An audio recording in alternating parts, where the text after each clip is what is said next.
কিন্তু এই নামাজের ব্যাপারে কি সবাই একমত? নামাজ নিয়েও একমত না। নামাজ কয় ওয়াক্ত বলেন? কথা বলে না, কয় ওয়াক্ত? আপনারা বলেন 5 ওয়াক্ত, কিন্তু আমাদের দেশে এমন দল আছে যারা বলে নামাজ 3 ওয়াক্ত। আমি যে এলাকায় থাকি, রাজশাহী মাজার রোড, মিরপুর, আমার মসজিদ থেকে মাত্র সর্বোচ্চ 1.5 কিলোমিটার ডিস্টেন্স এক ভদ্রলোক থাকে, তহা বিন হাবিব তার নাম। খুব ব্রিলিয়ান্ট, খুব ব্রিলিয়ান্ট। এই তহা বিন হাবিব, তার অনেক অনুসারী আছে, অনেক টাকা পয়সাওয়ালা, ধনী ব্যক্তি। এই তহা বিন হাবিবের দাবি হলো নামাজ 3 ওয়াক্ত। সে নিজেও 3 ওয়াক্ত পড়ে, তার অনুসারীরাও কয় ওয়াক্ত পড়ে? 3 ওয়াক্ত। وقال رسول الله صلى الله عليه وسلم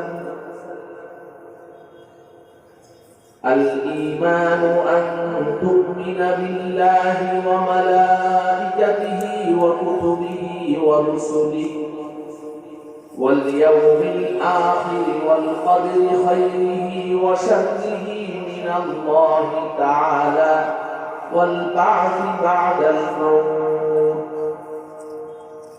وقال رسول الله صلى الله عليه وسلم بني الإسلام على 5: شهادة أن لا إله إلا الله وأن محمدا رسول الله وإقام الصلاة وإيتاء الزكاة والحج وصوم رمضان. رواهما الإمام البخاري ومسلم في صحيحيهما. صدق الله مولانا العظيم وصدق رسوله النبي الكريم ونحن على ذلك من الشاهدين والشاكرين والحمد لله رب العالمين. সকলে একবার দুরূদ ইব্রাহিমি পড়ি। اللهم صل على محمد وعلى آل محمد كما صليت على إبراهيم وعلى آل إبراهيم إنك حميد مجيد. اللهم بارك على محمد وعلى آل محمد كما باركت على إبراهيم وعلى آل إبراهيم إنك حميد مجيد. অত্র এলাকার সর্বস্তরের দিন দরদি ইসলাম প্রিয় ভাই বোনদের প্রিয় দ্বীনি শিক্ষা প্রতিষ্ঠান হাজী আব্দুল গফুর মোল্লা হাফিজিয়া মাদ্রাসা ও এতিমখানার উদ্যোগে অধ্যকার তাফসীরুল কোরআন মাহফিলের সম্মানিত সভাপতি, বাংলাদেশের সর্বজন শ্রদ্ধেয় আলেমে দ্বীন, আমার অত্যন্ত শ্রদ্ধাস্পদ ব্যক্তিত্ব হযরতুল আল্লাহ হযরত মাওলানা আব্দুল আজিজ সাহেব দামাত বারাকাতুহু, দিগার হযরত উলামায়ে কেরাম, অত্র মাদ্রাসার আমার কলিজার টুকরা লাখতে জিগার আজিজ তালেবান উলুমে নবুয়ত, সামনে উপবিষ্ট আমার অত্যন্ত শ্রদ্ধাভাজন দ্বীনদার পরহেজগার আল্লাহ প্রেমিক রাসূল প্রেমিক উলামা প্রেমিক ধর্মপ্রাণ ভাই ও বন্ধুগণ, মুরব্বিয়ানে কেরাম, বিশেষ করে আমার যুবক ভাইয়েরা, পর্দার অন্তরালে আমার মাতৃতুল্য ভক্তিতুল্য মা ও বোনেরা, আলোচনা শুরু করার আগে আমি আপনাদেরকে একটু কষ্ট দিতে চাই, যদি বেয়াদবি মনে না করেন।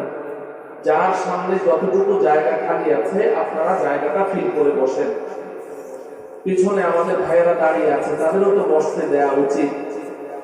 নবীজি সাল্লাল্লাহু আলাইহি ওয়াসাল্লাম হাদিস শরীফের মধ্যে বলেছেন, ইদা কিলা লাকুম তাফাসসাহু ফিল মাজালিসি ফাফসাহু ইয়াফসাহিল্লাহু লাকুম। যদি কোনো মাহফিলে তোমাদেরকে বলা হয় যে দাঁড়িয়ে থাকা মানুষগুলোকে বসার জায়গা করে দাও, তোমরা একটু জায়গা করে দিও, বিনিময়ে আল্লাহ পাক তোমাদেরকে জান্নাতে জায়গা দিয়ে দিবেন। তো 1-2 হাত জায়গা আপনার সামনে পেলে যদি জান্নাতের জায়গা পান, ঠকবেন না জিতবেন? তাহলে কেন সামনের জায়গাটা খালি রেখেছেন? আমি বলার পরে অনেক ভাই বসে আছেন, সামনের জায়গাটা পুরা করে বসে যান, ইনশাআল্লাহ ঠকবেন না। সওয়াবের নিয়তে জান্নাতে জায়গা পাওয়ার আশায় সব সামনে চলে আসেন, পেছনের জায়গাটা খালি রাখেন, যাতে আমাদের ভাইয়েরা অনেকেই বাইরে দাঁড়িয়ে আছেন, জায়গা না থাকার কারণে ভেতরে আসছেন না। জি মাশাআল্লাহ মাশাআল্লাহ, সবাই আমরা সামনে চলে আসি, সামনের জায়গাটা পূরণ করে বসি। আল্লাহ রাব্বুল আলামিন এই যে একটু হারকত করলাম, যদি ইখলাসের সাথে করে থাকি, আশা করা যায় আল্লাহ রাব্বুল আলামিন এর বিনিময়ে আমাদেরকে জান্নাতে জায়গা করে দিবেন।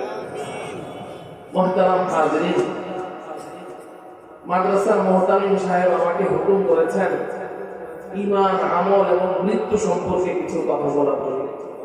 তা আসলে তো নিয়ম হলো কোনো আলোচ্য বিষয় থাকলে আগে জানিয়ে দেওয়া, তাহলে একটু পড়াশোনা করে আসা যায়। মানুষ কি সব জানতা? সব জানে না? তো আগে বললে আরো ভালো হতো, আরো ভালো করে বলতে পারতাম। এখন হয়তো ভালো করে বলতে পারবো না, আমি একটা জাহেল মানুষ, যে কোনো বিষয় বললেই তো আর আলোচনা করতে পারি না। তারপরেও আল্লাহ পাকের উপরে তাওয়াক্কুল করে মুরব্বী যেহেতু হুকুম করেছেন আমাকে, তো ওই হুকুম পালনার্থে আমি পবিত্র কালামুল্লাহ শরীফের 2টো আয়াত তেলাওয়াত করেছি এবং তেলাওয়াতকৃত আয়াতের সাথে সম্পর্কিত সহিহ বুখারী এবং মুসলিম থেকে 2টো হাদিস, একটি পরিপূর্ণ আর একটি হাদিসের অংশ আমি তেলাওয়াত করেছি। তেলাওয়াতকৃত আয়াত ও হাদিসকে সামনে রেখে আল্লাহ রাব্বুল আলামিন আমাকে সংশ্লিষ্ট বিষয়ে কিছু জরুরি কথা, কিছু হেদায়েতি কথা ইখলাসপূর্ণ ভাবে বলার তৌফিক দান করুন। আমরা যারা এখানে কষ্ট করে বসে আছি, আমাদের সকলকে এই কথাগুলো আমলের উদ্দেশ্যে এবং অন্যের কাছে পৌঁছিয়ে দেওয়ার উদ্দেশ্যে আমাদেরকে অন্তরকরণ দ্বারা আল্লাহ পাক মনোযোগ সহকারে শোনার তৌফিক দান করুন। মুহতারাম হাজিরিন, আলোচনা বোঝার সুবিধার্থে ভূমিকা স্বরূপ আমি ছোট্ট একটি কথা বলি। এই পৃথিবীতে আমরা যারা বসবাস করছি, আমরা মানুষ। মানুষের স্বভাব হলো মানুষ খালি দ্বিমত পোষণ করে, অন্যের সাথে একমত হতে চায় না, খালি ইখতিলাফ করে, ভিন্ন মত পোষণ করে। বর্তমান সময়ে এই প্রবণতা অনেক বেশি বেড়ে গেছে। আপনি যদি একটা কথা বলেন, কথাটা ভালো বলেছেন, আমার পছন্দও হয়েছে মজলিসের মধ্যে, তারপরেও আমি চেষ্টা করি ভিন্ন আরেকটা মত প্রকাশ করি। কারণ আমি যদি আপনার মতো বলে ফেলি, তাইলে আর আমার তো কোনো দাম রইল না। এই জন্য নিজেকে প্রকাশ করার জন্য হোক, কিংবা নিজের পণ্ডিতি জাহের করার জন্য হোক, নিজের এলেমকে জাহের করার জন্য হোক, মানুষের স্বভাব হলো অন্যের চেয়ে ভিন্ন কোনো মত প্রকাশ করা, অন্যের সাথে একমত হতে চায় না। এই কারণে বর্তমান দুনিয়াতে আপনি তাকালে দেখবেন এমন কোন বিষয় আপনি খুঁজে বের করতে পারবেন না যেই বিষয় নিয়ে মানুষ দ্বিমত করে। সব বিষয় নিয়ে মানুষ দ্বিমত করে, ভিন্ন মত পোষণ করে। উদাহরণস্বরূপ বলুন, আমাদেরকে কে সৃষ্টি করেছে? কে সৃষ্টি করেছে? আল্লাহ যে আমাদেরকে সৃষ্টি করেছেন, এই বিষয়ে পৃথিবীর সব মানুষ কি একমত? হ্যাঁ, এই স্রষ্টা নিয়েও দ্বিমত, স্রষ্টা নিয়েও দ্বিমত। একদল তো বলে যে আমাদের কোনো স্রষ্টাই নেই, আলহামদুলিল্লাহ বলে। যারা নাস্তিক তারা কি বলে? স্রষ্টা বলে কিচ্ছু নেই, এটা ফাও কথা, আলহামদুলিল্লাহ বলে। তা একদল বলে স্রষ্টা নাই, আরেক দল বলে স্রষ্টা আছে। এই দ্বিমত হয়ে গেল, ভিন্ন মত হয়ে গেল। যেই মানুষগুলো বলে স্রষ্টা নাই, এদেরকে বলে নাস্তিক। যেই মানুষগুলো বলে যে স্রষ্টা আছে, এদেরকে বলে আস্তিক। যারা স্রষ্টাকে স্বীকার করে, মুসলমান হওয়া জরুরি না। অন্য ধর্মাবলম্বী যারা স্রষ্টাকে স্বীকার করে, প্রত্যেক ধর্মের অনুসারীরাই স্রষ্টাকে কি করে? স্বীকার। প্রত্যেক ধর্মের অনুসারীরা স্রষ্টাকে স্বীকার। তাহলে যারা ধর্ম মানে, ধর্মের অনুসরণ করে, স্রষ্টাকে স্বীকার করে, এদেরকে আমরা বলি আস্তিক। আর যারা স্রষ্টাকে অস্বীকার করে তাদেরকে কি বলি? আচ্ছা বলেন, যারা বলে স্রষ্টা আছেন, আমাদের স্রষ্টা বলে কেউ আছেন, এরা কি সব স্রষ্টার ব্যাপারে একমত? না, এদের মধ্যেও ভিন্ন মত। স্রষ্টা কয়জন, স্রষ্টা কয়জন, এটা নিয়েও আবার কি ভিন্ন মত। ইহুদিরা বলে স্রষ্টা দুইজন। নাউজুবিল্লাহ পড়বেন না। ইহুদিরা কি বলে? স্রষ্টা দুইজন। আল্লাহ পাক কোরআনে কারীমে বলেছেন, ওয়াকালাতিল ইয়াহুদু উযাইরু ইবনুল্লাহ ওয়াকালাতিন নাসারা আল মাসীহ ইবনুল্লাহ। ইহুদিরা বলে আল্লাহ একজন, আর আল্লাহ পাক বলেন আমি একজন নবী ওদেরকে দিয়েছিলাম উযাইর, এই উযাইরকে তারা আমার পুত্র সাব্যস্ত করেছে। বাপ যদি স্রষ্টা হয়, বেটাও তো কি স্রষ্টা না? তো ওরা দুইজন স্রষ্টা। ভাই, বাপ মানুষ হইলে ছেলেও কি, বাপ ছাগল হইলে ছেলেও ছাগল। বাপ যেই জাতের হয় সন্তান ওই জাতের হয়। তো ওরা এখন উযাইর আলাইহিস সালামকে আল্লাহর পুত্র নির্ধারণ করে দিয়েছে। ওরা বলে স্রষ্টা দুইজন। খ্রিস্টানরা বলে স্রষ্টা তিনজন। ওরা কি বলে? স্রষ্টা তিনজন। আল্লাহ একজন তো আছেন, আবার আল্লাহ পাক তাদেরকে একজন পয়গম্বর দিয়েছেন, হযরত ঈসা আলাইহিস সালাম। ঈসাকে তারা আল্লাহর পুত্র সাব্যস্ত করেছে। ওরা বলে আল্লাহ, ঈসা, আবার ঈসা আলাইহিস সালামের মা মারইয়াম, এই তিনে মিলে খোদা। নাউজুবিল্লাহ বলে। তো দেখ, ইহুদিরা বলে দুইজন, খ্রিস্টানরা বলে তিনজন, আর হিন্দুরা বলে কত? 33 কোটি। কত? তাও 33 কোটি প্লাস।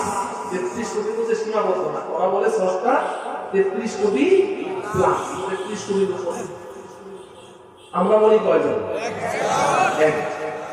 এই কথা আল্লাহ পাক কোরআনে কারীমে বলেছেন, লাউ কানা ফীহিমা আলিহাতুন ইল্লাল্লাহু লাফাসাদাতা। যদি একাধিক খোদা হতো তাহলে দুনিয়া কবেই ধ্বংস হয়ে যেত। এক খোদা বলতেন আজকে আমি সূর্য উঠাবো পূর্ব দিক থেকে, আরেক খোদা বলতেন আজকে সূর্য উঠবে পশ্চিম দিক থেকে। এক খোদা বলতেন আজকে বৃষ্টি হবে, আরেক খোদা বলতেন আজকে প্রচন্ড রোদ হবে। লাগবে ঝগড়া। একাধিক খোদা হলে কবেই তো পৃথিবী ধ্বংস হয়ে যেত। আল্লাহ পাক বলছেন যে তোমাদেরকে আকল বুদ্ধি দিয়েছি, তোমরা বুঝো না? এক দেশে দুই রাজা রাজত্ব করতে পারে, ওই দেশ চলবে? তাহলে একটা গোটা পৃথিবী সেই শুরু থেকে এই পর্যন্ত এক নিয়মে সূর্য উঠে, একই নিয়মে সূর্য ডুবে, একই নিয়মে দিন এবং রাতের আবর্তন বিবর্তন চলছে। এই সব কিছুতে একটা নিয়মের উপরে চলছে। এটাই তো দালালত করে যে স্রষ্টা কয়জন। আমার বলার উদ্দেশ্য হলো যে মানুষ খালি বিনোদ, একমত হতে চায় না, কোন বিষয়ে একমত হতে চায়। একজন ইমানদার মুসলমান, তার জন্য সবচেয়ে গুরুত্বপূর্ণ ইবাদতের নাম কি?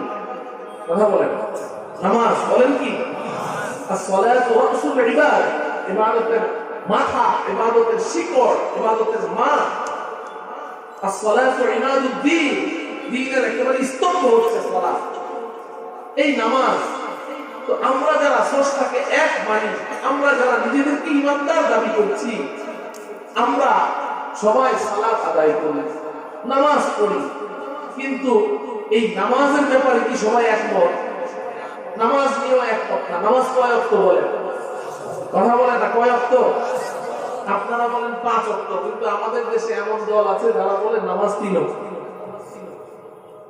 আমি যে এলাকায় থাকি, গাবতলী মাজার রোড, মিরপুর, আমার মসজিদ থেকে মাত্র সর্বোচ্চ 1.5 কিলোমিটার ডিস্টেন্স এক ভদ্রলোক থাকে, তহা বিন হাবিব তার নাম। খুব ব্রিলিয়ান্ট, খুব ব্রিলিয়ান্ট। এই তহা বিন হাবিব, তার অনেক অনুসারী আছে, অনেক টাকা পয়সাওয়ালা, ধনী ব্যক্তি। এই তহা বিন হাবিবের দাবি হলো নামাজ 3 ওয়াক্ত। সে নিজেও 3 ওয়াক্ত পড়ে, তার অনুসারীরাও কয় ওয়াক্ত পড়ে? 3 ওয়াক্ত। দেখেন, নামাজ নিয়েও দ্বিমত। ওর দাবি হলো যে কোরআনে কারিমে নামাজ 3 ওয়াক্তের কথা আছে, 5 ওয়াক্তের কথা কোন? নাউযুবিল্লাহ পড়েন।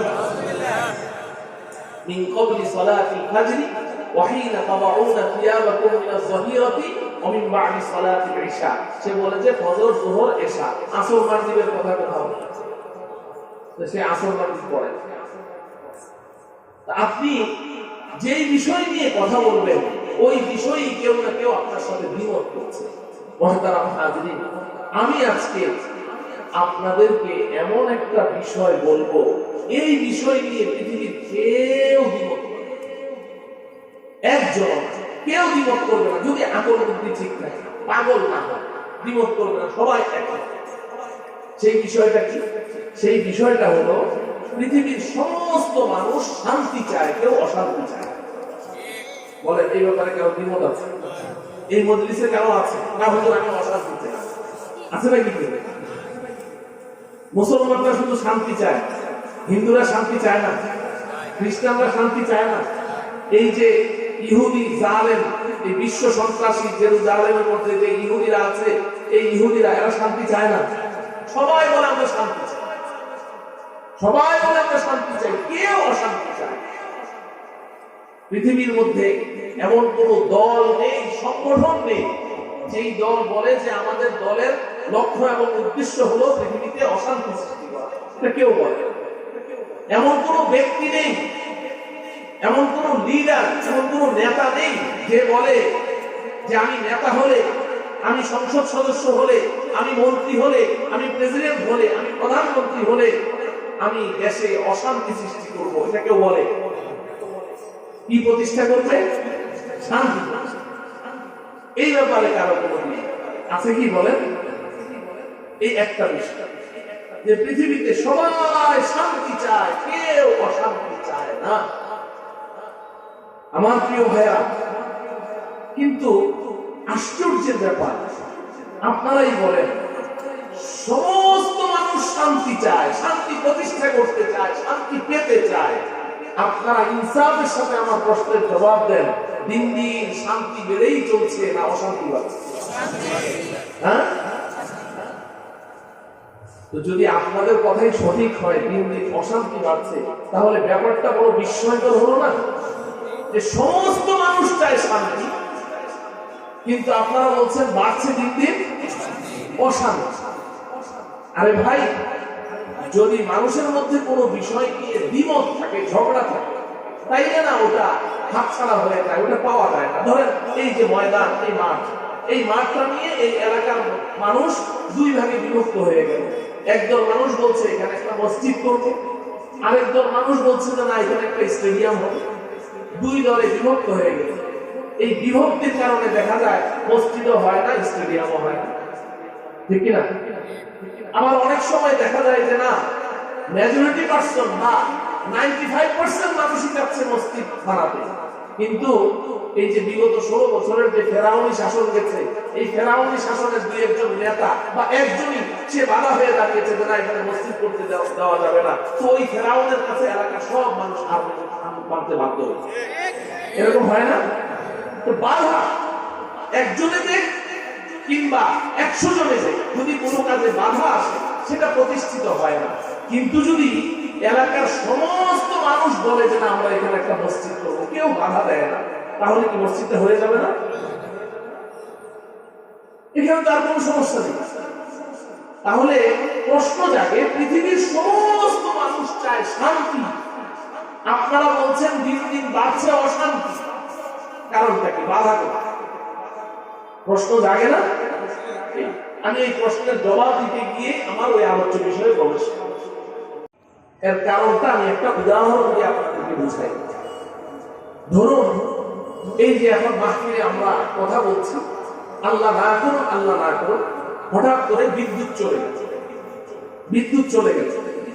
এখন এই মাহফিলের গণ্যমান্য একজন ব্যক্তি, এলাকার ধরেন এলাকার চেয়ারম্যান কিংবা এমপি কিংবা পিওনো, একজন প্রশাসনিক কর্মকর্তা, উনি স্টেজে আছেন। তো বিদ্যুৎটা চলে যাওয়ার সাথে সাথে উনি ওয়াসা অফিসে ফোন দিলেন। কোথায়? ওয়াসা অফিসে ফোন দিয়ে বললেন যে বিদ্যুৎ দাও। ওয়াসা অফিসাররা বিদ্যুৎ দিতে পারবে? হ্যাঁ? কিংবা টেলিফোন অফিসে, টেলিভিশন সেন্টারে ফোন করেছে বিদ্যুৎ দাও, দিতে পারবে? কোথায় ফোন করতে হবে? বিদ্যুৎ অফিসে মাশাআল্লাহ, যেখানে বিদ্যুৎ আছে ওই বিদ্যুতের গোডাউন কারখানা যেখানে, ওখানে ফোন করতে হবে, ওখানে নক করতে হবে, তাই না? তার মানে কি? তার মানে আমি যে জিনিসটি চাইছি, এই জিনিসের ভান্ডার যেখানে আছে, এই জিনিসের খনি যেখানে আছে, যেখানে এই জিনিসটা পাওয়া যায়, আমাকে ওই জায়গায় ধর্ণা দিতে হবে, তবেই আমি ওই জিনিসটা পাবো, ঠিক না? সহজ কথা, এটা বুঝতে কোরআন হাদিস লাগবে, যা আকল বুদ্ধি আছে সেই বুঝবে। আপনি খাঁটি দুধ পান করতে চান, তাহলে দুধওয়ালার কাছে যেতে হবে। হ্যাঁ, দুধওয়ালার কাছে যেতে হবে না? আপনি যদি জোলার কাছে যান, জোলা কাপড় বানায়, ওকে যা বলেন যে আমাকে খাঁটি দুধ দাও, দিতে পারবে? হ্যাঁ, আপনি আপনার দাও, কুড়াল, খুন্তি, ছাগল এগুলো লাগবে, আপনি স্বর্ণকারকে গিয়ে বলছেন যে আমাকে দাও, কুড়াল বানিয়ে দাও, দিতে পারবে? তো যেই জিনিসটা আপনার প্রয়োজন, এই জিনিস যেখানে পাওয়া যায় সেখানে আমাকে ধর্ণা দিতে হবে। এই কথাটা সবার বুঝে আসে কিনা? সবাই আমার সাথে একমত কিনা? যেখানে পাওয়া যায় না সেখানে গিয়ে নক করলে ওই জিনিস আমি পাবো পাবো না। মুহতারাম ভাই, আল হাক্কু মুররুন, হক কথা তিতা লাগে। হক কথা কি? তিতা লাগে। তো তিতা লাগলেও আমার উপরে মনে কষ্ট নেবেন না। আমরা সবাই চাই শান্তি, কিন্তু দুঃখজনক হলেও সত্য, এবং বিষয়টা যেমন দুঃখজনক, তেমন লজ্জাস্কর, তেমন হাস্যকর যে আমরা অশান্তির গোডাউন ইহুদি আর খ্রিস্টানদের কাছ থেকে শান্তি আমদানি করতেছি।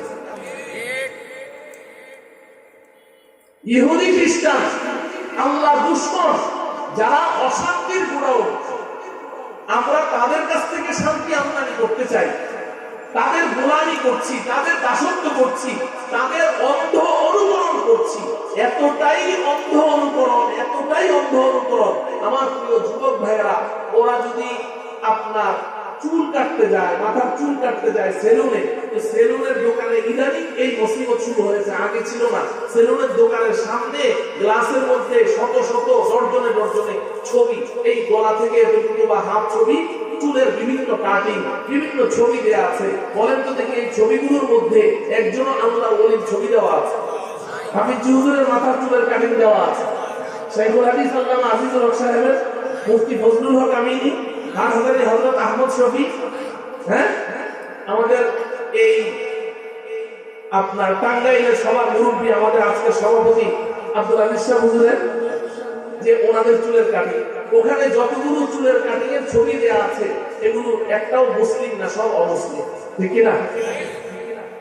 তো যুবকরা গিয়ে বলে আমাকে এই কাটিং দাও। কেন? তুমি তো রাসূলের একজন আশিকে রাসূল, একজন প্রেমিক উম্মত, তুমি তো চুলের কাটিংটা দিবে, তোমার রাসূল কিভাবে চুল কেটেছিল, রাসূলের প্রেমিক সাহাবায়ে কেরাম কিভাবে চুল কেটেছিল, তুমি গিয়ে তো দোকানদারকে এটা বলো না যে না আমাকে সুন্নতি কাটিং কেটে দাও। রাসূল কিভাবে চুল কেটেছেন, সাহাবারা কেটেছেন। তুমি তো ওই যে অমুসলিম, ইহুদি, খ্রিস্টান, নাস্তিক, আল্লাহ দুশমন, ওদের মতো চুল কাটো। কারণটা কি? একমাত্র কারণ হলো তুমি ভেবেছো যে এইভাবে চুল কাটার মধ্যেই শান্তি। অস্বীকার করতে পারবে? তুমি মনে করছো এই কাহিনীটার মধ্যে আমার শান্তি, এটার মধ্যে আমার ইজ্জত বাড়বে, সম্মান বাড়বে, এটার মধ্যে আমার সৌন্দর্য বাড়বে, এই কারণে চুলের কাটিং দেওয়ার ক্ষেত্রেও আল্লাহর দুশমনদের অনুসরণ করছো।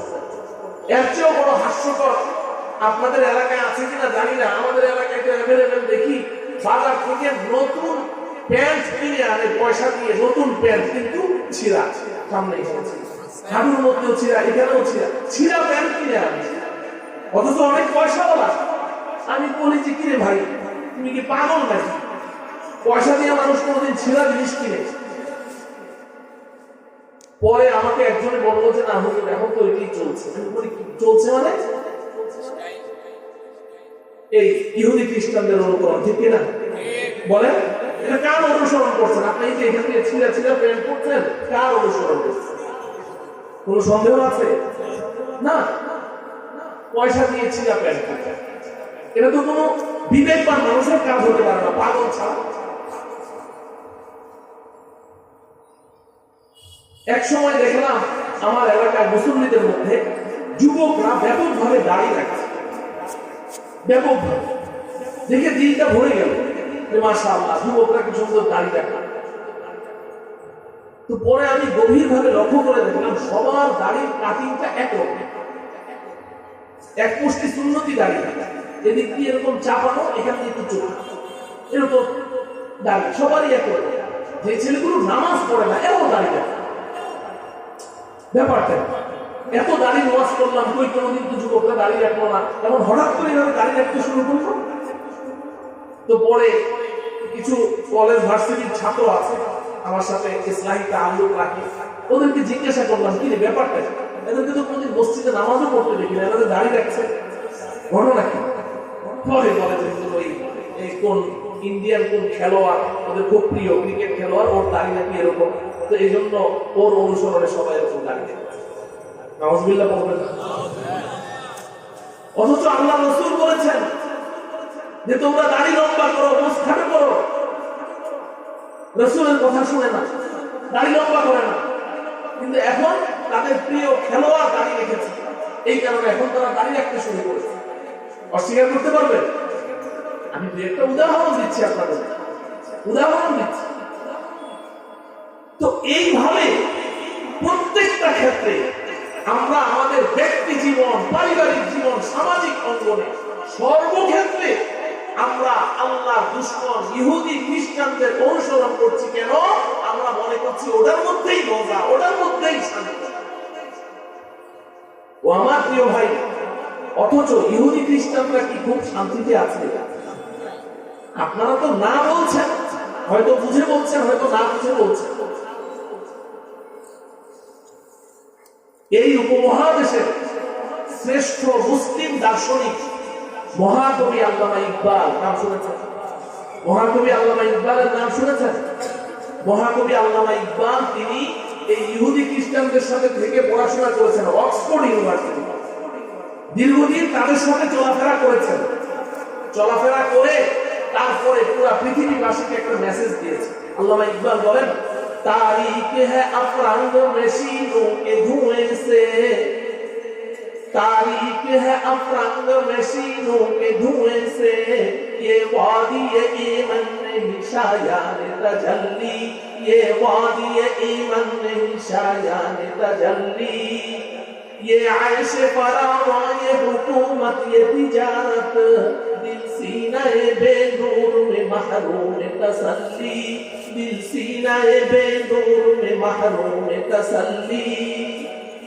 আল্লামা ইকবাল বলেন, এই দুনিয়ার মানুষ, তোমাদের ধারণা ইউরোপিয়ানরা, আমেরিকানরা তারা বড় শান্তিতে আছে, খুব শান্তিতে বসবাস করছে, এই কারণে তোমরা এখন ইউরোপ আমেরিকানদের, ইহুদি খ্রিস্টানদের অন্ধ অনুসারী হয়ে গেছো। ওরা যা করে তাই করছো, বুঝে আসলেও করো, না বুঝে আসলেও করো, বারবার মতো তোমরা অনুসারী হয়ে গেছো। কিন্তু আমি ইকবাল, আমি তাদের সাথে দীর্ঘদিন বসবাস করেছি, আমি তাদেরকে দেখে শুনে তাদের হাড়ির খবর সব আমার কাছে আছে।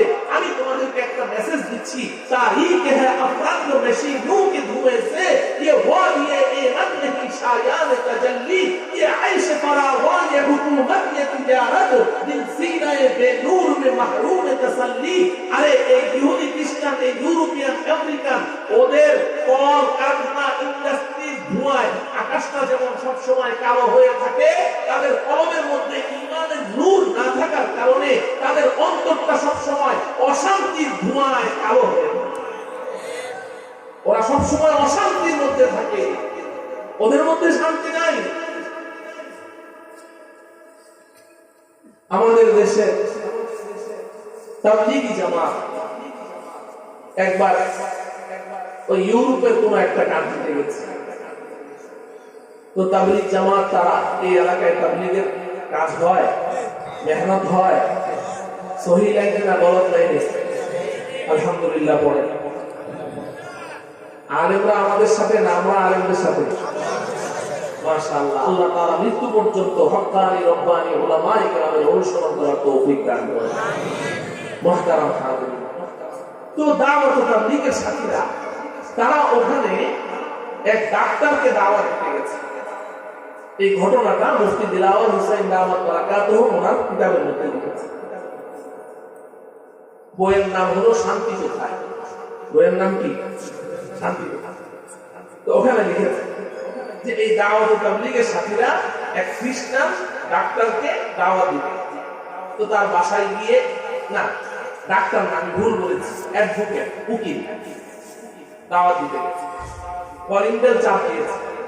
কলিং বেল চাপ দেওয়ার পরে ওই উকিল সম্ভবত টয়লেটে ছিল, ওয়াশরুমে ছিল, বা গোসল করছিল, বা কোনো ব্যস্ততার কারণে বের হতে প্রায় 15-20 মিনিট দেরি হয়ে গেছে। বের টিপার 15 মিনিট পরে উনি বের হয়ে আসছেন। বের হয়ে এসে দেখেন দরজার সামনে কোনো লোকজন দাঁড়ানো নাই। উনি ভাবলেন যে হয়তো দেরি দেখে চলে গেছে, কিন্তু হঠাৎ করে তার দৃষ্টি পড়ল তার ঘরের সামনে ওই বেলকনির মধ্যে, ফ্লোরের মধ্যে কতগুলো মানুষ ফ্লোরের মধ্যে ডান হাতটা মাথার নিচে দিয়ে নাক ডেকে ঘুমাচ্ছে। 5-6 জন মানুষ ফ্লোরে, এই ডান হাত মাথার নিচে দিয়ে নাক ডেকে ঘুমাচ্ছে। এই দৃশ্য দেখে তিনি অবাক হয়ে গেলেন। আরে বালিশ নাই, ন্যাপ তোষক নাই, বিছানা নাই, উপরে কোনো ফ্যান নাই, মশারি নাই, কোনো কিছু নাই, ফ্লোরে মাথা রেখে হাতের উপরে এভাবে ঘুমায়। উনি অবাক হয়ে গেলেন। অবাক হয়ে লোকগুলোকে ডেকে উঠে তুলে বললেন যে ভাই আপনারা কারা? তো আমি সাহেব বললেন যে আমরা তো আপনার কাছে এসেছি, এই 15 মিনিট আগে কি আমার ঘরে কলিং বেল আপনারা চাপ দিয়েছেন? বলে হ্যাঁ আমরাই তো চাপ দিয়েছি। তো 15 মিনিট আগে কলিং বেল চাপ দিলেন, আর এখন আপনারা এইভাবে নাক ডেকে ঘুমাচ্ছেন। ভাই আপনারা আমার কাছে কি জন্য এসেছেন এটা আমি পরে শুনবো। আমি আগে জানতে চাই যে ঘুমের জন্য আপনারা কি মেডিসিন, ঘুমের জন্য আপনারা কি মেডিসিন সেবন করেন এটা আমাকে একটু বলেন। আমি সাহেব বলছেন যে না, আমরা তো ঘুমের জন্য কোনো ট্যাবলেট খাই না। মানে এটা অসম্ভব, এটা হতেই পারে না। আমি তো প্রতিদিন ঘুমের জন্য 3 বেলা 3টা করে ওষুধ খাই। এরপরে আমি যেই রুমে থাকি এসি লাগানো, যেই রুমের মধ্যে থাকি ওখানে অনেক নরম বিছানা, পালঙ্কের মধ্যে শুই, অনেক নরম বালিশ, পিন ড্রপ সাইলেন্ট নীরবতা, এত সুন্দর পরিবেশের মধ্যে, নাতিশীতোষ্ণ পরিবেশের মধ্যে লেপ গায়ে দিয়ে কাঁথা জড়িয়ে এত আরামের সাথে শুই, এবং প্রতি বেলা আমি 3টা করে ঘুমের ট্যাবলেট খাই। আমার তো ঘুম আসে না। আর আপনারা 15 মিনিট আগে বেল চাপ দিলেন, আর এখন আপনারা 15 মিনিটের মধ্যে নাক ডেকে ফ্লোরের মধ্যে শুয়ে ঘুমাচ্ছেন। এটা তো কোনো মেডিসিন ছাড়া সম্ভব না। আমি এটা বিশ্বাস করি না। আমার কাছে গোপন করবেন না, একটু দয়া করে বলেন। আপনাদের কাছ থেকে আমি মেডিসিন ছিনিয়ে নিব না, আমি নিজেই আমি সংগ্রহ করে নিব। আমাকে মেডিসিনটার নাম বলেন, কোন মেডিসিনের বিনিময়ে আজকে আপনাদের এত ঘুম হচ্ছে, আমাকে দয়া করে বলেন। এরপরে শুনবো যে আমার কাছে আপনারা কেন এসেছেন। তার এই বক্তব্য শুনে আমি সাহেব দেখলেন যে কোনোভাবেই তো তাকে মানানো যাচ্ছে না। এখন কি বলা যায়? তখন আমি সাহেব বুদ্ধি করে বললেন যে হ্যাঁ, আমরা একটা মেডিসিন আমরা ব্যবহার করি, তবে এই মেডিসিনটা খাইতে হয় না, এটা একটা মন্ত্র, এটা মুখে বলতে হয় আর অন্তরে এটা বিশ্বাস করতে হয়। বলে বলেন এটা কোন মন্ত্র?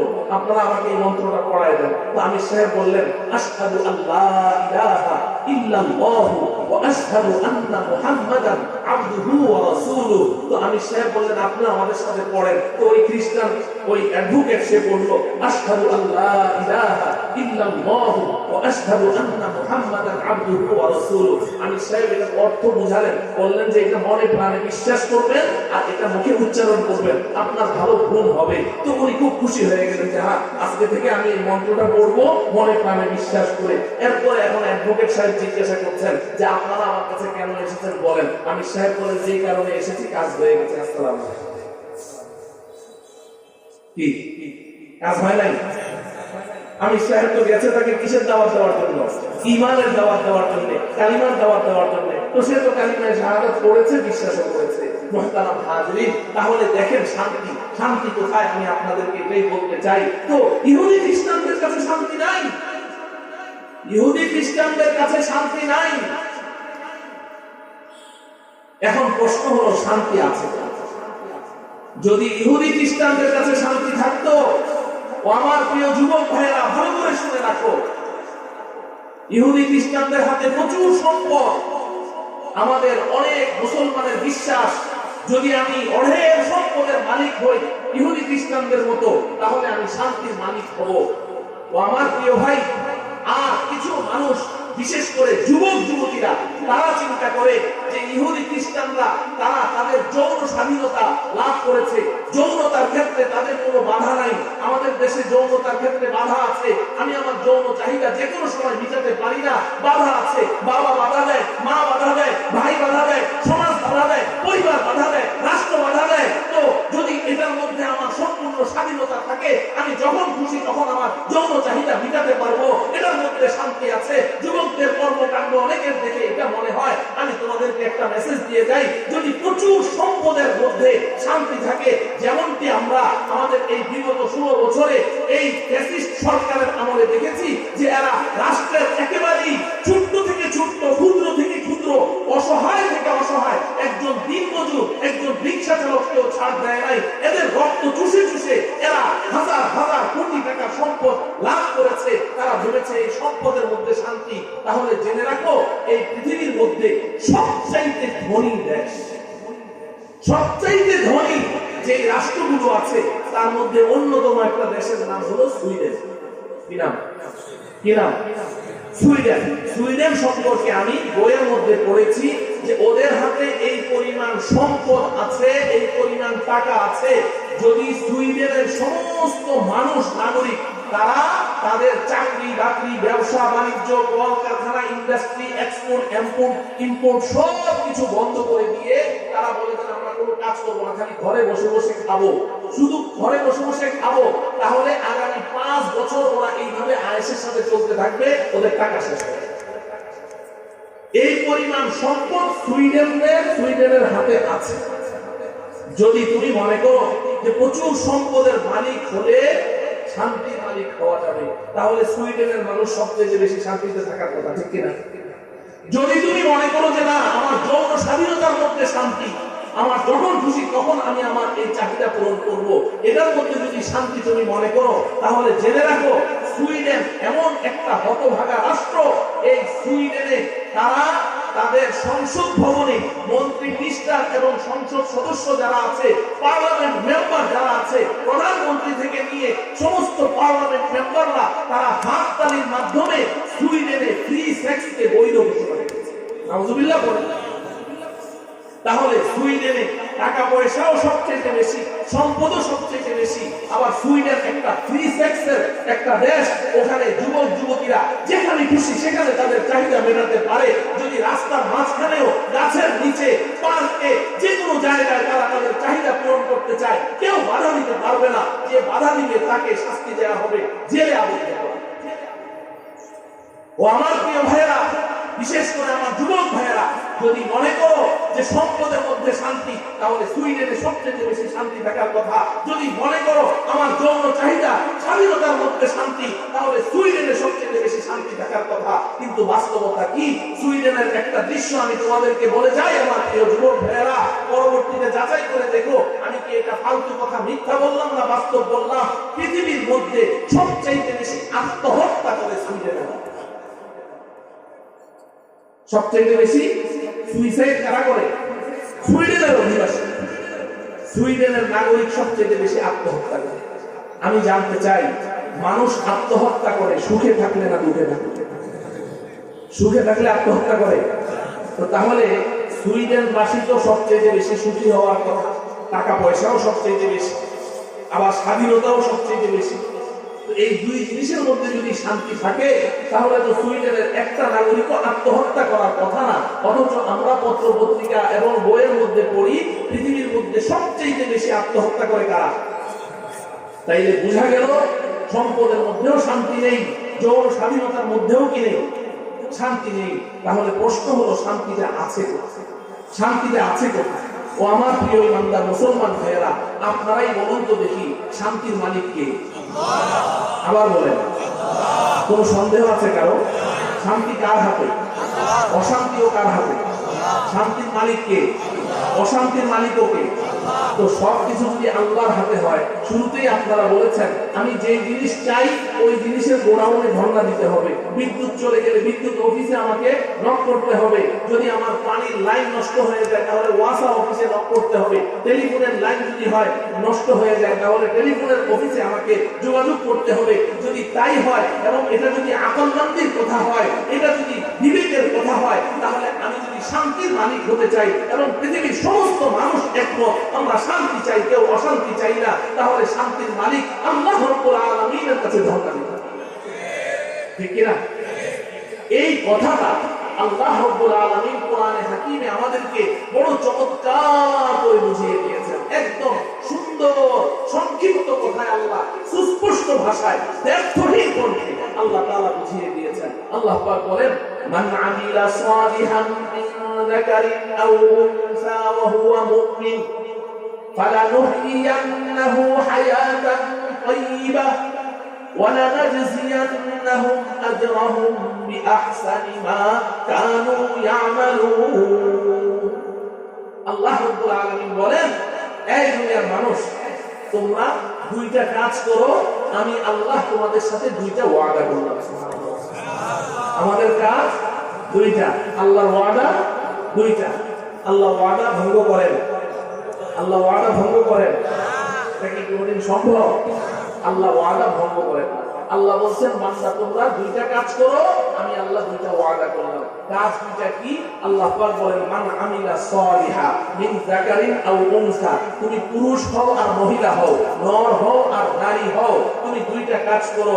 এক নাম্বার হলো মান আমিলা সালিহা, দুই নাম্বার ওয়া হুয়া মুমিন। এক নাম্বার হলো তুমি সৎ কর্ম সম্পাদন করবে, নেক আমল করবে, আমলে সালেহ করবে, নেক কাজ করবে, মন্দ কাজ ছাড়বে। দুই নাম্বার হলো ওয়া হুয়া মুমিন, ঈমানের সাথে করবে।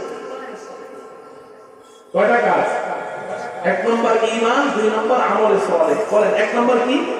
সবাই বলেন এক নম্বর কি? দুই নম্বর কি? আমলে সালেহ। দুই নম্বর কি? খুব ভালো করে বুঝেন। এক নম্বর কি? ঈমান। দুই নম্বর কি? আমলে সালেহ, নেক কাজ, নেক কাজ।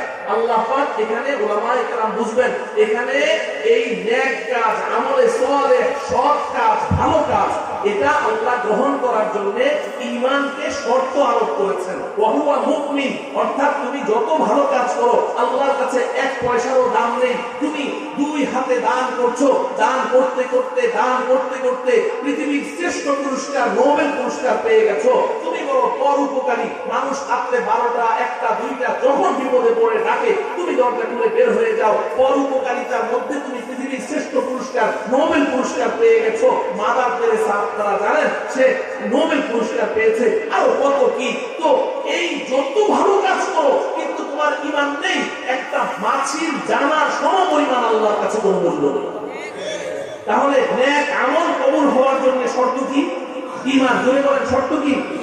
ঈমান। তো আল্লাহ বলেন তুমি নেক আমল করো, আমলে সালেহ করো, ঈমানের সাথে করো। আমলে সালেহ করো, ঈমানের সাথে করো। বলেন আমলে সালেহ করো, বলেন আমলে সালেহ করো। কিসের সাথে? ঈমানের সাথে। দুই কাজ বান্দা ঈমানের সাথে আমলে সালেহ করবে, আমি আল্লাহ দুইটা ওয়াদা করব। আল্লাহর ওয়াদা কয়টা? দুইটা। আল্লাহ বলছেন, ফালানুহইয়ান্নাহু হায়াতান তাইয়্যিবা, এই শান্তির সন্ধান আল্লাহ দিয়ে দিলেন। ফালানুহইয়ান্নাহু হায়াতান তাইয়্যিবা ওয়ালানাজজিয়ান্নাহুম আজরাহুম বিআহসানি মা কানু ইয়ামালুন। আল্লাহ বলেন, এই বান্দা, এই বান্দি, এই নারী, এই পুরুষ, তুমি ঈমান এনেছো, তুমি নেক আমল করেছো, নামাজ পড়েছো, রোজা রেখেছো, হজ করেছো, যাকাত দিয়েছো, কোরআন তেলাওয়াত দৈনন্দিন করেছো, জিকির আজকার করেছো, তাসবিহ তাহলিল করেছো, দান খয়রাত করেছো, সত্য কথা বলেছো, মন্দ কথা ছেড়েছো, পর্দা পুশিদা মতো চলেছো, আমার রাসূলের সুন্নতের অনুসরণ করেছো, এই সব কিছু তুমি করেছো পরকালীন জীবনে শান্তি পাওয়ার জন্য, জান্নাত লাভ করার জন্য, চিরস্থায়ী ঠিকানা জান্নাত বানানোর জন্য। কিন্তু আমি আল্লাহ বড় দয়াশীল, বড় মেহেরবান। আমি আল্লাহ প্রথম ওয়াদা করছি, এই ভাই ভালো করে শুনেন, আমি আল্লাহ প্রথম ওয়াদা করছি, তুমি করেছো আখিরাতের জন্য, তুমি করেছো পরকালের জন্য। আমার প্রথম ওয়াদা হলো আমি আল্লাহ তোমাকে পৃথিবীতে ঠকাবো না। ফালানুহইয়ান্নাহু হায়াতান তাইয়্যিবা, যদি ঈমানের সাথে নেক আমল আমলে সালেহ করতে পারো, আমি আল্লাহ এই দুনিয়ার জীবনটাকে তোমাকে আমি সুখ শান্তি এবং ইজ্জত সম্মান দিয়ে ভরপুর করে দেব।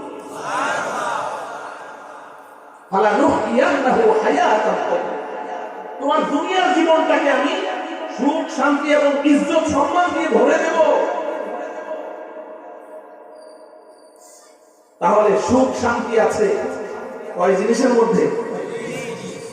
ঈমানের সাথে নেক আমল, ঈমানের সাথে নেক আমল। বাস আল্লাহর ওয়াদা, তুমি ঈমানের সাথে নেক আমল করো, আমি আল্লাহ ওয়াদা করছি যদি আপনার মধ্যে ইয়াকিন থাকে, ঈমান থাকে যে শান্তির মালিক আল্লাহ, অশান্তির মালিকও আল্লাহ, এটা যদি ঈমান থাকে তাহলে আপনি করে দেখেন, আপনি ঈমানের সাথে নেক আমল করে দেখেন, তাহলে আল্লাহ পাকের ওয়াদা সত্য না মিথ্যা এটা করে দেখেন, করে দেখেন। প্রথম ওয়াদা, আমি তোমার দুনিয়ার জীবনটাকে সুখ শান্তি আর ইজ্জত সম্মান দিয়ে ভরে দিব। ওয়ালা নাজজিয়ান্নাহুম আজরাহুম বিআহসানি মা কানু ইয়ামালুন। আর দুই নম্বর ওয়াদা হচ্ছে, বান্দা তুমি এই দুনিয়াতে যে ঈমানের সাথে নেক আমল করেছো, আমলে সালেহ করেছো, এর বিনিময়ে তো আমার কাছে কিছু পাওনাদার হয়ে গেছো তুমি। কারণ আমি তো আগেই ওয়াদা করেছি তোমাকে আমি নামাজের বিনিময়ে কি দিব, রোজার বিনিময়ে কি দিব, কোরআন তেলাওয়াত প্রত্যেক অক্ষরের বিনিময়ে আমি 10 নেকি করে দিব। এগুলো তো আমি আল্লাহ আগে আমার রাসূলের মাধ্যমে ওয়াদা করেছি। তো তুমি যে আমলগুলো করেছো আমার ওয়াদা অনুযায়ী আমার কাছে তো তুমি অনেক কিছু পাওনা হয়ে গেছো। এবার শোনো, আমি তোমার সাথে কি আচরণ করব, কি মুআমালা করব। তুমি যখন হাসরের ময়দানে আমার কাছে ঈমান আর নেক আমল নিয়ে উপস্থিত হবে, তো তুমি তোমার ঈমান আর নেক আমলের বিনিময়ে আমার কাছে যতটুকু পাওনাদার হয়েছো, ওয়ালা নাজজিয়ান্নাহুম আজরাহুম বিআহসানি মা কানু ইয়ামালুন, আমি তোমার ওই প্রাপ্তিটাকে বাড়াতে বাড়াতে বাড়াতে বাড়াতে কোটি কোটি গুণ বাড়িয়ে তারপরে তোমার হাতে তুলে দেব। সুবহানাল্লাহ। ও আমার প্রিয় ভাই, তাহলে এই ইহকালীন শান্তি, পরকালীন শান্তি সব কিছু আছে কয় জিনিসের মধ্যে? বলেন কয় জিনিসের মধ্যে? এক নাম্বার ঈমান, দুই নাম্বার আমলে সালেহ। এক নাম্বার ঈমান, দুই নাম্বার কি? আমলে সালেহ। সর্বশেষ কথা, ঈমান তো বুঝলাম, ঈমান কাকে বলে এখন এর বিস্তারিত আলোচনা করার সময় নেই। ঈমানের ডেফিনেশন কি? তা আমি একটা প্রসিদ্ধ হাদিস আপনাদের সামনে পড়েছি, হাদিসের একটা অংশ, এটাকে হাদিসে জিবরাইল বলা। নবীজির একদম শেষ জীবন, নবীজির শেষ জীবন, 10ম হিজরি, নবীজি যে বছর ইন্তেকাল করেছেন, এই শেষ জীবনের ঘটনা। বুখারী শরীফ, মুসলিম শরীফ। বুখারী শরীফে হযরতে আবু হুরায়রা রাদিয়াল্লাহু তাআলা আনহু বর্ণনা সূত্রে এসেছে, মুসলিম শরীফে হযরতে ওমর ইবনে খাত্তাব রাদিয়াল্লাহু তাআলা আনহু বর্ণনা সূত্রে এসেছে। হযরতে ওমর বলেন, বাইনা নাহনু ইনদা রাসূলিল্লাহি সাল্লাল্লাহু আলাইহি ওয়াসাল্লাম, একদিন আমরা নবীজির সাথে বসে আছি সব সাহাবারা। ইসতালা আলাইনা রাজুলুন শাদীদু বায়াদিস সিয়াবি শাদীদু সাওয়াদিস শারি, হঠাৎ করে আমাদের মাঝে একজন আগন্তুক প্রবেশ করল। কাপড়গুলো সব, তার পোশাক আশাক সব ধবধবে সাদা দুধের মতো। শাদীদু সাওয়াদিস শারি, মাথার চুল দাড়ি সব একদম নিকুশ কালো, চকচক করছে। প্রজ্ঞকে যুবক, আমার পোশাক আশাক খুব পরিপাটি, একদম সাদা সুন্দর, কিন্তু ওয়ালা ইয়ারিফুহু মিন্না আহাদ, আমাদের মধ্যে কেউ তাকে চিনতে পারছে না। পোশাক আশাক এত পরিচ্ছন্ন, এত পরিপাটি, মনে হয় যেন পাশের বাড়ি থেকে এসেছে। তার শরীরের মধ্যে লা ইউরা আলাইহি আতারুস সাফারি, ভ্রমণ এবং সফর করে অনেক দূর থেকে এসেছে এমন কোনো চিহ্ন নাই। একটা মানুষ মরুভূমি এলাকা দূর থেকে যদি সফর করে আসে, তার চুলগুলো এলোমেলো থাকবে, ধুলামলিন চেহারা থাকবে না, মনে হয় যেন এই মাত্র বাথরুম থেকে ফ্রেশ হয়ে বের হয়ে এত একাদুরস্ত আমরা কেউ চিনতে পারছি না।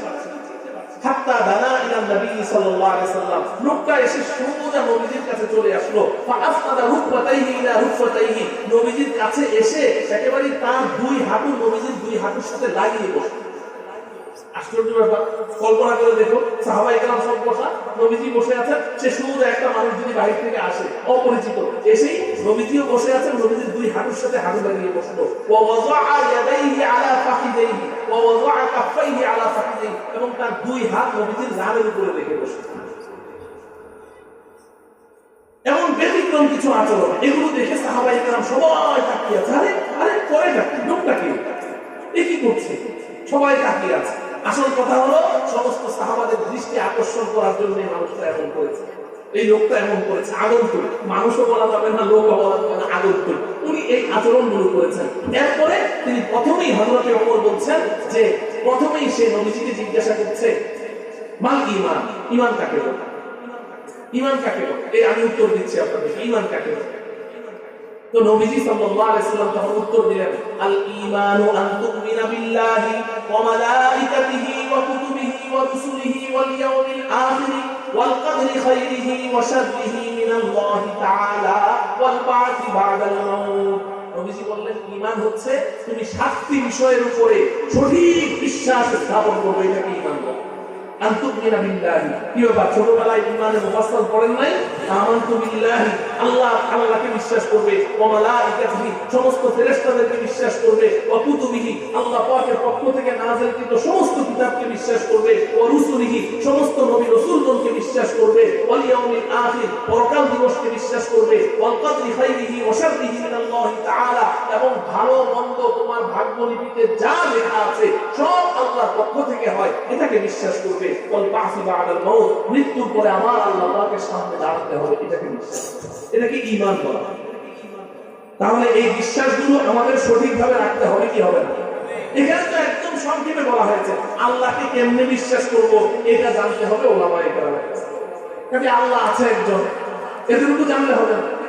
আল্লাহ পাকের ক্ষমতা কি, আল্লাহর কুদরত কি, আল্লাহ কি করতে পারেন, আল্লাহর ক্ষমতা কতটুকু, আল্লাহ কেমন, এই সব কিছু বিস্তারিত আমাকে জানতে হবে। কারণ বর্তমান তো ফিতনা ফাসাদের যুগ। আমাদের একদল ভাই আছে, এরা বলে যে আমরা মানুষ, আমাদের যেমন হাত পা নাক কান চোখ আছে, মাথা আছে, আল্লাহরও এরকম চোখ কান নাক হাত পা আছে। নাউজুবিল্লাহ, সবাই পড়েন না, তার মানে আপনারাও কি এরকম বিশ্বাস করেন? হ্যাঁ, ওই যে আমাদের আহলে হাদিস বন্ধুরা, নাম শুনেছেন? আহলে হাদিস নাম শুনেছেন? আহলে হাদিস বন্ধুদের শায়েখরা এই, আমরা যেমন, এমনকি ওনাদের এক ইমাম সাহেব, শায়েখ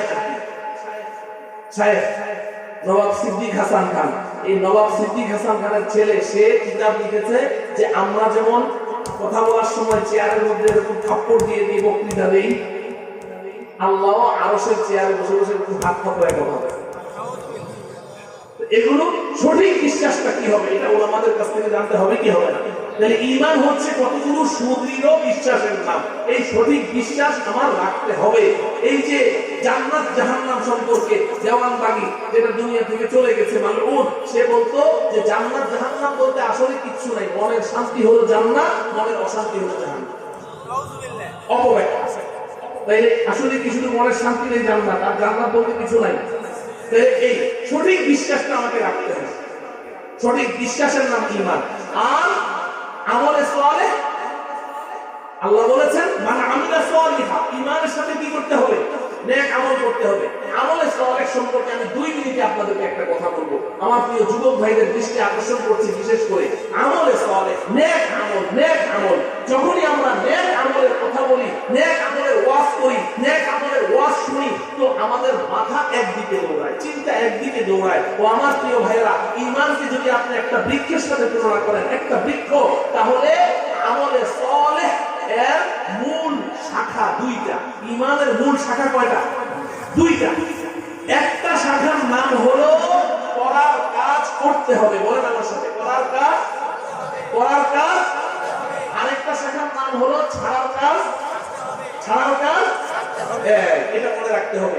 যখনই আমরা নেক আমলের কথা বলি, তো শয়তান আপনাকে ছাড়ার কাজ ছাড়তে হবে। ওদিকে আপনার ব্রেনটা নেয় না। ব্রেনটা নেয় কোন দিকে? আজকে থেকে নামাজ পড়বো, আজকে থেকে কোরআন তেলাওয়াত করবো, আজকে থেকে রোজা রাখবো, আজকে থেকে দান খয়রাত করবো, আজকে থেকে এটা ধরবো, আজকে থেকে ওটা করবো, খালি করবো ধরবো, খালি ওই একটা ডালের দিকে আপনার মাথা নিতে থাকে। এটা হলো শয়তানের নেক্সট লোকের ধোঁকা। কিন্তু আজকে থেকে মিথ্যা করা ছেড়ে দিব, আজকে থেকে মদ পান ছেড়ে দিব, আজকে থেকে মোবাইলে অশ্লীল ছবি দেখা ছেড়ে দিব, আজকে থেকে জেনা ব্যভিচার ছেড়ে দিব, আজকে থেকে অন্যকে ঠকানো ছেড়ে দিব, অন্যের সম্পদ লুট করা ছেড়ে দিব। এই যে ছেড়ে দিব, ছেড়ে দিব, এই কথার দিকে মাথা আর যায় না। যার কারণে দেখা যায় ওয়াজের মাহফিল তো খুব হচ্ছে, ওয়াজের মাহফিলে অনেক মানুষ নামাজ পড়ছে, কিন্তু সে ওই ব্যবসার মধ্যে যে 2 নম্বরই করে ওটা ছাড়ছে, সে যে গুনাহ করে গুনাহ ছাড়ছে না।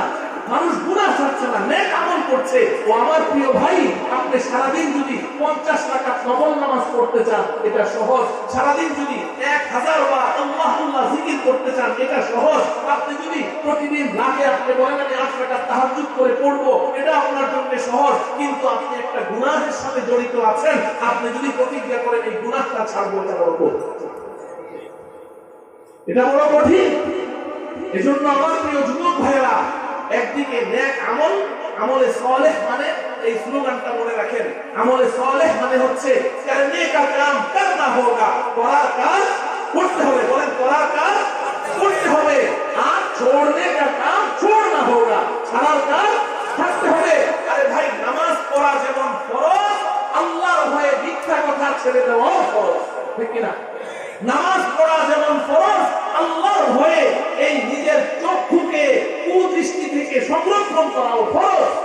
নামাজ পড়া যেমন ফরজ, মিথ্যা কথা ছেড়ে দেওয়া ফরজ, জিনা ছেড়ে দেওয়া ফরজ, মদ পান ছেড়ে দেওয়া ফরজ, আল্লাহর ভয়ে গান বাদ্য ছেড়ে দেওয়া ফরজ, গুনাহ ছেড়ে দেওয়াও ফরজ। আমরা শুধু পড়াটা ফরজ মনে করি, ছাড়াটাকে ফরজ মনে করি না। এই কারণে আমাদের জীবনে কোনো পরিবর্তন আসে। এজন্য আমি আজকে আমার প্রিয় যুবক ভাইদেরকে বলতে চাই, আজকে থেকে আমরা প্রতিজ্ঞা করি যে করার কাজ করব, ছাড়ার কাজ। এই দুই কথা কারা কারা মানতে রাজি আছে? হাত উঠাই।